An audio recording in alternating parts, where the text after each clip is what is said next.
Hey everybody, hope this finds you doing well. We're going to go over one of the top news stories in blockchain news over the past week, but let's go ahead and start with cryptocurrency market update. You can see Bitcoin currently trading around $64,000, so it's made a nice little bump up above 60,000 over the past 7 days or so. We see that we're about 2% up over the past week. Ethereum at 1,800, trying to creep back up to 2,000. Can it make it there? We shall see. BNB currently at $580. Solana down about 4.5% at $78. Hyperliquid still in the top 10, down about 2.85%. And Dogecoin, considered the largest meme coin of them all, outside of Bitcoin, of course, currently trading just under 8 cents. Now, as we look at the Bitcoin chart, we're looking at the monthly chart here. You can see that Bitcoin is currently up for the month of July so far. Generally, for equities, July is a great month, so we shall see if Bitcoin is going to align with what is historically a great month for equities. Time will tell, obviously, but we'll see if we'll end the 2-month streak of downward movement. But obviously, we still have a chance that there could still be some downward movement before the end of the year, particularly if we continue to go along the same type of trajectory as the latest or the last couple of 4-year cycles. We saw that towards the end of 2022 and then beginning in 2023 is when we started to see Bitcoin make its move up towards the upside. So we still could see a little bit of downside going into the end of 2026, but obviously there's a lot of things that could be a catalyst that could change that, particularly if we do get legislation signed regarding the Clarity Act. A lot of speculation that it may or may not happen this year. Time obviously will tell on that as well, so we'll make sure to keep you posted there. One of the biggest news stories of the past week is that Swift, which is the messaging app basically for most of the largest banking institutions in the world, they are now going to have their pilot program launch using the blockchain ledger. So you can see that it's currently ready for use as 17 banks set to pioneer tokenized cross-border payments on trusted global infrastructure. So Swift is a key component between banking institutions, particularly when it comes to international wiring. It's a messaging service and it's a global network, and it is a major player when it comes to global finance around the world. And now you see that they are adopting the blockchain network, and they have started their pilot program, and it's going to be starting with 17 banks from 6 continents, and there'll be live transactions using tokenized deposits for 24/7 payment availability and better liquidity efficiency. So Swift, in the traditional sense, they would be the messaging app in terms of giving instructions from one bank in, say, the United States to another bank in, let's say, Kenya, Africa. There's certain requirements that are necessary between the two banking systems, and so Swift is part of that messaging system. And so now they will be using blockchain potentially for all of these institutions down the line. We have the pilot program that's launching now, but basically they'll be able to use the blockchain technology, which provides for 24/7 transactions. Not only will you be able to have the security using the blockchain, but also the speed in which these transactions can happen, because as we know, when it comes to international fund transfers, it can take several days, sometimes longer than that, to have money moved from one country to another. And of course, using blockchain technology, movement can be very quick, can be very fast. And of course, as we know with Bitcoin, you can basically be your own bank, and you can move and transfer Bitcoin anywhere in the world within minutes or hours, depending on the network congestion and what's happening on the network.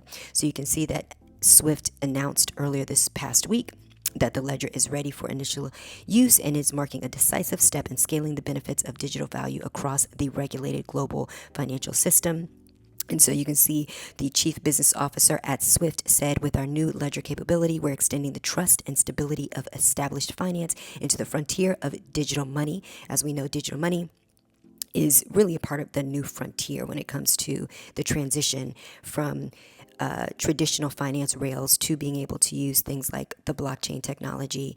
It allows tokenized value to move across borders with the velocity and flexibility modern commerce expects, while maintaining the same high levels of resiliency, security, and compliance global finance requires. The strong support from banks shows the practical value of this approach, one that will scale benefits globally while creating a foundation for future innovation in areas like programmable money and agentic commerce.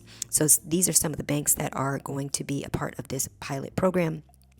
BNP Paribas, Citibank, which obviously is well known, HSBC, UBS, as well as Wells Fargo, to name a few, and Standard Chartered. So a lot of the biggest banks in the world are a part of this pilot program.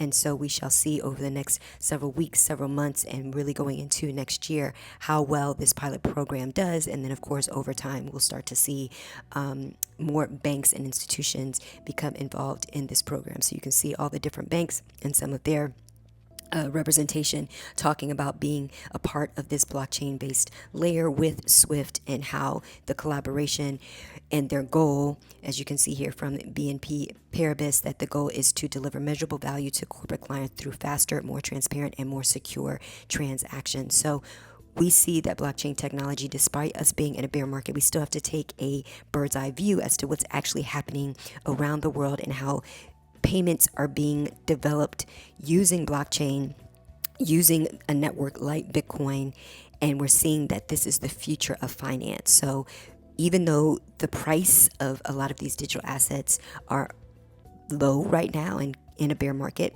at the end of the day, we're still seeing that the utility and the development of the use of these digital assets are continuing to grow. So that is, at least to us here at Networkchain, a positive and bullish view as to what the future can hold for a lot of these digital assets, particularly Bitcoin.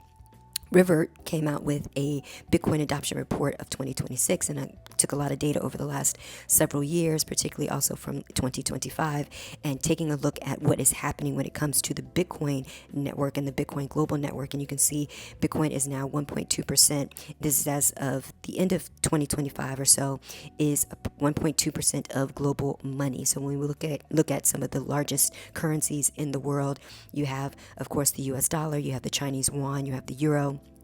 Gold obviously is also a major commodity, the biggest commodity out there in the world with over 30 trillion.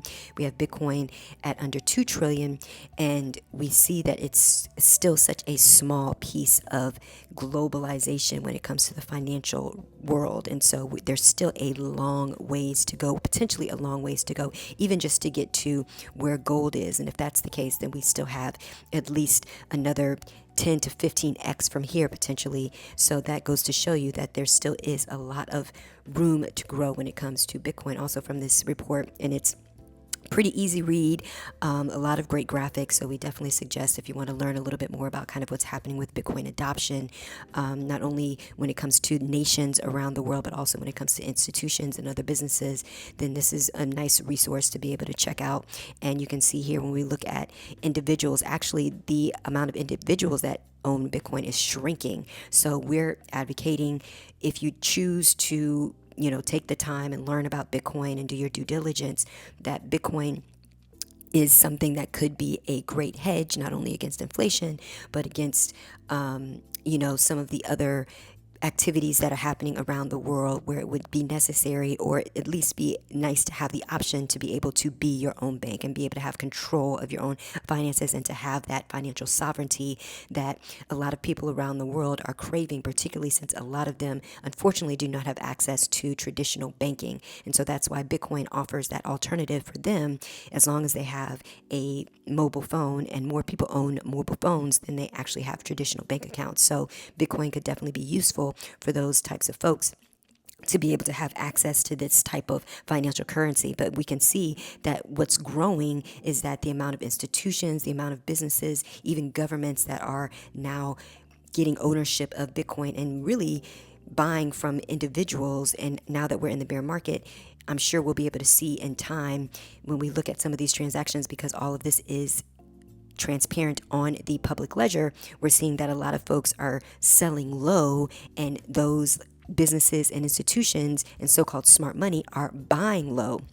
And so they plan to hold until Bitcoin continues to that rise up and take that trajectory that we've been talking about. And so we just want to make sure that you have an understanding of kind of what's happening here. You can see some of the notable institutions that are allocated to Bitcoin and the Bitcoin ETFs, some of the largest in the world when you look at BlackRock, which is the largest asset manager in the world, Invesco, Jefferies, Goldman Sachs, Van Eck. Then you look at some of the major investment advisors from Cambridge and Associates, as well as Fisher Investments, Hightower, and there's still many more that are planning to come aboard, even when you look at some of the endowments like Harvard and Yale, University of Michigan. many different pension funds and sovereign wealth funds. So we're seeing that a lot of the big money is coming into Bitcoin. And like I said, we're in a bear market, but they are coming in while the price is low. And they plan, I'm sure, to ride it up much higher from where we are now. So just make sure to keep that into consideration.